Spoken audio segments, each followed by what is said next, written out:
Today, you're not just going to find out which is the best film from each country.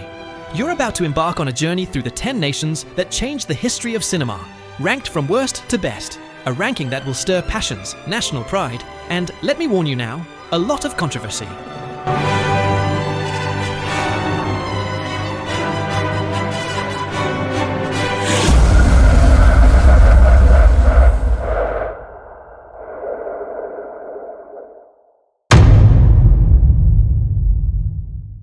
Sweden has had great films, but almost its entire mark on cinema history was left by one man, Ingmar Bergman. Bergman changed cinema through silence and deep introspection.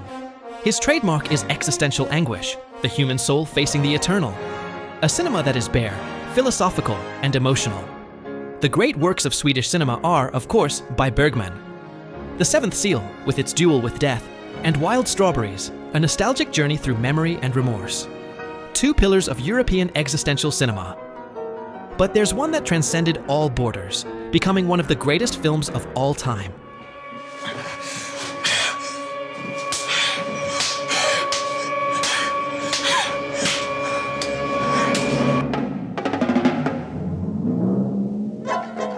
Persona is not only the best Swedish film ever made, but also one of the most analyzed, revered, and imitated in cinema history. The plot centers on an actress who stops speaking, and the nurse who cares for her.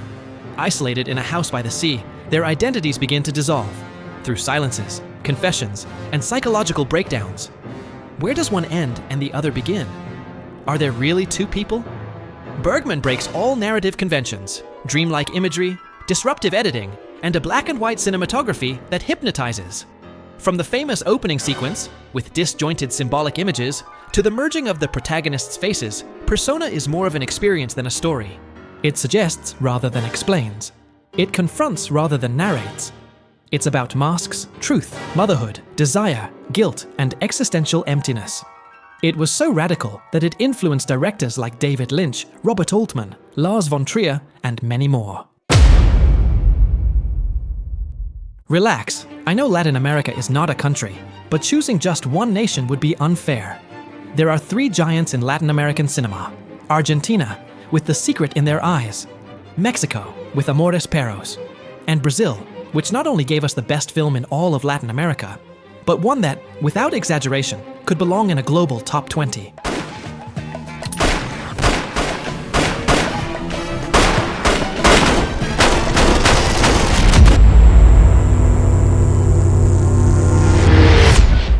In the favelas of Rio de Janeiro, growing up means surviving. City of God doesn't just depict violence, it turns it into a cinematic experience of raw and unprecedented realism. From the first few minutes, you know you're stepping into a merciless world. The camera moves with controlled frenzy, almost like it's running for its life. At the center is a boy with a camera, trying to escape crime with a different weapon. Memory. Based on real events, it follows Rocket, a young man who dreams of becoming a photographer, while drug trafficking, gang wars, and the collapse of the social fabric grow around him. With a cast made almost entirely of non-professional actors, City of God achieves a near-documentary authenticity without falling into cheap shock. Handheld camera, fast cuts, and non-linear storytelling shape a gripping, devastating narrative. The film not only marked a turning point in cinema, it also projected Brazil's harsh reality to the world. A masterpiece, violent, beautiful, and brutally real. Now we arrive at my country. Spanish cinema has swung between dark satire, social realism, and formal experimentation. But above all, it's been an irreverent, bold, and deeply critical voice. Spain's greatest directors are Luis Buñuel, Luis García Berlanga, and Pedro Almodóvar. Three styles, three eras, three ways of shaking up cinema. Viridiana shocked Francoist Spain with its sacrilegious, irreverent, and brutally critical view of Catholicism and moral hypocrisy. Thesis by Amenabar revolutionized the Spanish thriller with a provocative, intelligent, and surprisingly commercial approach. But if there's one film that perfectly encapsulates the satire, social criticism, and brilliance of Spanish cinema, it's El Verdugo. In 1963, while Spain was still under dictatorship, Berlanga did the unthinkable, a black comedy about the death penalty. El Verdugo tells the story of José Luis, a young man who works at a funeral home and, through a mix of social pressure, convenience, and emotional manipulation, ends up accepting a job as an executioner, even though he doesn't believe in capital punishment. Disguised as absurd, everyday humor, the film is in fact a fierce critique of Francoism, bureaucracy, institutional cowardice, and the moral hypocrisy of a society that normalizes the unacceptable. As the story progresses, tension builds almost imperceptibly, until it reaches one of the most chilling climaxes in Spanish cinema. And not because of what it shows, but because of how it shows it, as if it were just another routine task. Shot with surgical precision, written with brilliant cynicism, and acted with unsettling naturalism, El Verdugo isn't just one of the greatest Spanish films. It's a universal masterpiece about fear, obedience, and the cost of not daring to say no. Germany has one of the most intense journeys in world cinema. From the Expressionism of the 1920s, which defined the visual language of modern film, to Nazi propaganda, its cinema has always been a mirror, a conflict, and a redemption. Murnau and Fritz Lang weren't just German pioneers, they were fathers of cinema as we know it. Metropolis by Lang envisioned the future with overwhelming ambition. The Lives of Others portrayed the watched soul of a divided Germany with disarming humanity. But above them all, there's one film that transcends everything, one of the most beautiful, melancholic, and pure works in all of cinema history.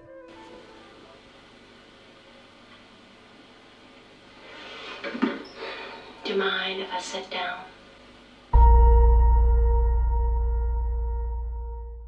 It may seem paradoxical. It's spoken in English and shot in the US, but Paris, Texas, by Wim Wenders, is German at its core. Born from the new German cinema, it inherits the existential melancholy of a generation that resurrected film after the silence of Nazism and post-war trauma. And Paris, Texas is the moment that cinema finally healed. Travis appears in the middle of the desert. He doesn't remember who he is or why he ran away. But little by little, in a silent and deeply human journey, he tries to piece his broken life back together. Endless highways, empty motels, eyes begging for forgiveness, the reunion with his son and with her. Robbie Miller's cinematography is otherworldly, every frame painted in nostalgia. Ry Cooder's broken guitar doesn't accompany the story, it mourns it. And then, the booth scene. A pane of glass between two people who can't touch. A whispered confession, a redemption without a safety net. And one of the most emotional scenes ever captured on film. Paris, Texas isn't just the best German film ever made. It's one of the absolute peaks of world cinema. A work that breaks you gently, that doesn't need to shout to hurt. That speaks of lost love, of forgiveness, and of hope. And once you've seen it, it never leaves you. In just 2 decades, South Korea has become one of the titans of global cinema. With a unique, revolutionary visual style and a brutal, unpredictable blending of genres, its cinema is like nothing else. Bong Joon-ho and Park Chan-wook are the pillars of this cinematic revolution. Parasite won every award and shook the system. I Saw the Devil pushed thriller and revenge to the edge of violence, morality, and madness. But the film that changed everything, we all know which one it is.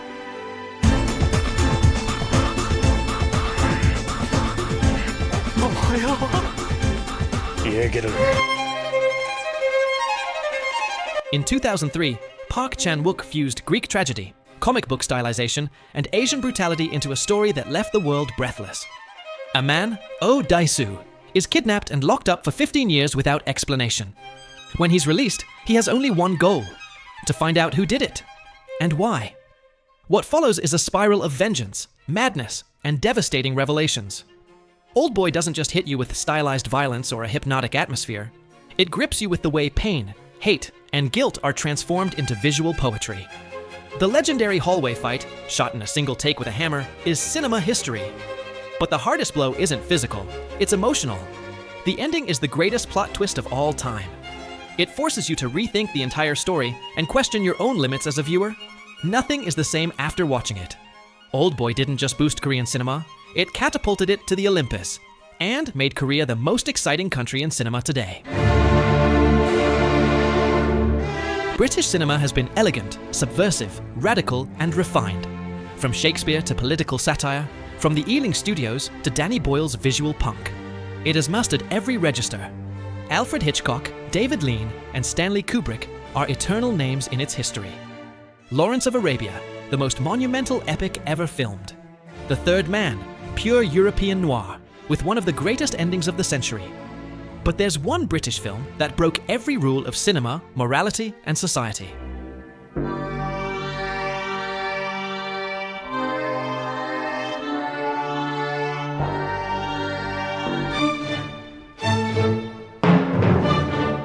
Directed by Stanley Kubrick, A Clockwork Orange is an aesthetic, philosophical, and political bomb. Set in a near-future dystopia, it follows Alex Delarge, a young man addicted to ultraviolence and Beethoven, who is arrested and subjected to a brutal re-education experiment. What begins as an ode to anarchy becomes a meditation on free will, punishment, and institutional perversion. Choreographed violence, inhuman attitudes, from both criminals and justice, the contrast between classical music and grotesque acts. Everything is designed to make you uncomfortable. Kubrick didn't just provoke, he redefined cinema's boundaries. The film was banned in several countries and even withdrawn by the director himself in the UK. But its influence is immeasurable. To this day, it remains an unsettling mirror of who we are and what we could become. A disturbing yet immortal masterpiece. Japan reinvented the cinematic language. Its films are pure visual lyricism, samurai ethics, restrained pain, and spirituality. It influenced both Hollywood and Europe. It's cinema in its purest form. Akira Kurosawa, Yasujiro Ozu, and Masaki Kobayashi, three pillars of one of the richest filmographies in history. Tokyo Story, by Ozu, tells deep emotion through the everyday. Harakiri by Kobayashi is a scathing critique of honor and the hypocrisy of the samurai code. But if there's one work that encapsulates everything that makes Japanese cinema great, it's Seven Samurai.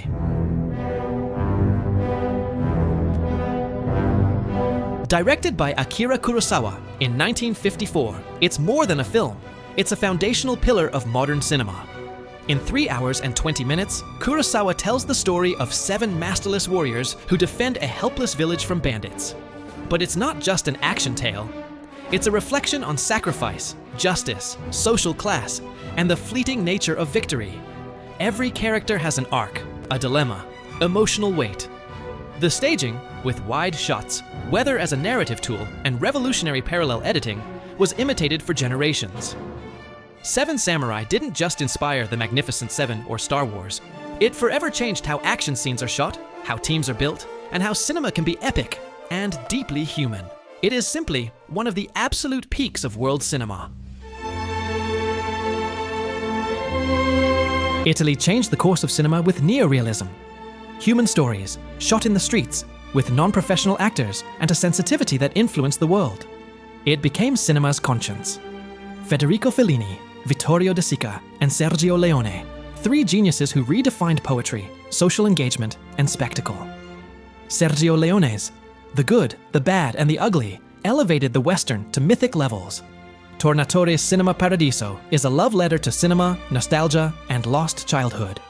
But if one work defines the soul of Italian cinema, it's Fellini's La Dolce Vita. Released in 1960, it was a visual, thematic, and spiritual revolution. It follows Marcello, a journalist wandering through a bright, decadent Rome filled with excess, falsehood, and loneliness. More than a traditional story, La Dolce Vita is a spiral descent into existential emptiness. Every sequence is iconic, from Anita Ekberg in the Trevi Fountain to the final beach scene where a rotting sea creature appears as a symbol of moral collapse. Fellini blends realism with dreamlike imagery, satire with sorrow. With a choreographed mise-en-scène, he portrays the end of an era, the death of idealism, and the birth of a society obsessed with image and empty pleasure. La Dolce Vita didn't just change cinema, it changed the way cinema could look at life itself. And today, more than 60 years later, its message is more needed than ever. Because we're still chasing fame, pleasure, and appearances, pure superficiality and ego, as if that's where meaning lies. But in the end, like Marcello, we only find noise and silence. France invented cinema, and reinvented it more than once. From the Lumiere brothers' creation to the revolution of the Nouvelle Vague, its cinema has been avant-garde, art, protest, and pure emotion.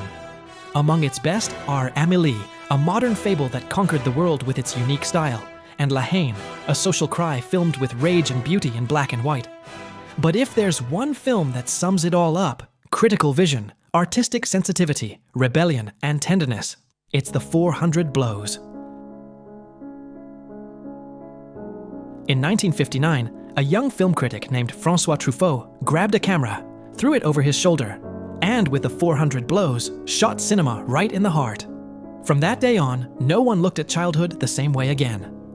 Antoine Doinel isn't a rebellious kid. He's a lonely one, misunderstood, pushed to the margins by absent parents, hostile teachers, and a society that doesn't know what to do with him. He's not bad, he's just trapped in a place where being good gets you nowhere. Truffaut doesn't go for cheap tears. What he shows hurts because it's real. Real streets, natural light, handheld camera. Academic French cinema crumbled as soon as the film began to roll. And that's how the Nouvelle Vague was born. A cinema made with anger, freedom, and tenderness. The 400 Blows was its explosion. The final shot, that boy running to the sea, fleeing everything, frozen as he looks into the camera, is more than an ending. It's a poetic punch. The frozen cry of a generation without a voice. And one of the most unforgettable moments in film history. And finally, the one country no one questions. The one that needs no introduction. It has dominated cinema for over a century. It created the myths, the stars, the stories that changed the world. And it has produced, undisputedly, the greatest films in history. You all know who I'm talking about. For more than a century, the United States has been the epicenter of global cinema. From Orson Welles and John Ford, to Martin Scorsese and Francis Ford Coppola, to Quentin Tarantino and Paul Thomas Anderson. Citizen Kane is by far the most revolutionary film in history. Pulp Fiction reinvented cinematic language in the 90s. I could go on for hours. But let's go straight to the one that is not just the best American film, but the best film of all time.